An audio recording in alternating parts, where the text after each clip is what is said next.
Some books tell a great story, but every once in a while, a book comes along that does something more. It doesn't just entertain us. It fundamentally rewires the very DNA of storytelling itself. Today, we're going to trace the evolution of those incredible, game-changing novels. So let's just start with a huge question. Can one single book, just one work of fiction, truly change the entire course of literature?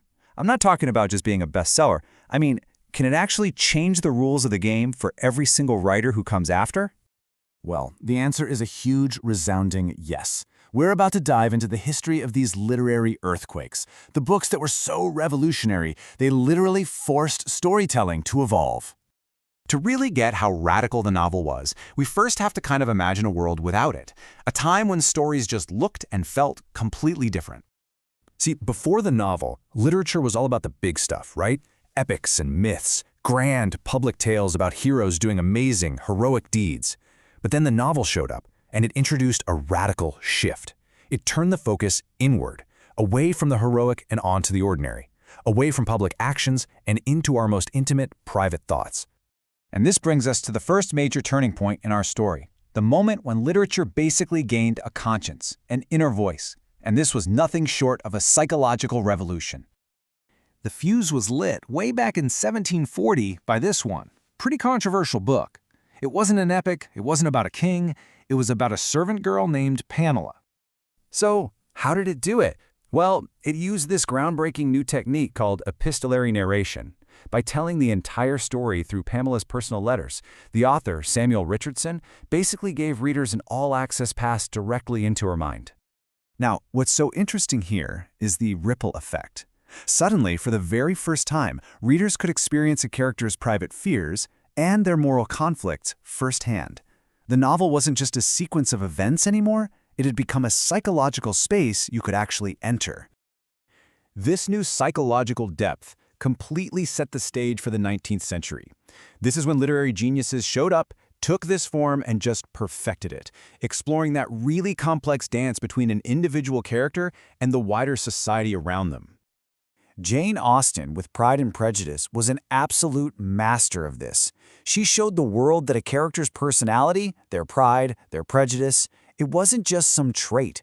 It was the engine of the entire plot. It was destiny itself. And this was Austen's genius. She proved that you don't need wars or monsters for high-stakes drama. The real battlefield could be a drawing room, where the most intense conflicts happen in the quietest moments, hinging on just a single look. Then came the Russian giants, who just pushed the novel to its philosophical limits. You had Dostoevsky, who journeyed deep inside, dissecting the divided, tormented soul. And then, on the other hand, you had Tolstoy, painting on this massive social canvas, trying to capture everything from a single peasant to an entire empire. But just when it seemed like the rules were perfected, they were about to be completely shattered. The 20th century brought a literary earthquake that would change everything all over again. And that earthquake was called Modernism.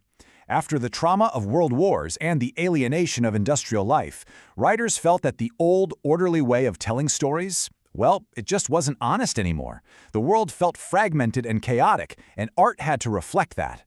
James Joyce's Ulysses was the book that basically deconstructed the novel entirely. He introduced us to stream of consciousness, a flood of unfiltered thoughts. He made time fluid and subjective, and he showed us that reality itself changes depending on whose mind you're inside. This rebellion against form just kept on rolling with the Beat Generation. Writers like Jack Kerouac championed what they called spontaneous prose. It was raw, breathless, and totally unfiltered. They weren't just breaking literary rules, they were rebelling against society itself. And that legacy influenced everything from punk rock to modern autofiction, where writers blend their own lives directly into their novels. So, after breaking the rules of character and plot, what's the next logical step? Well, it's to question something even more fundamental.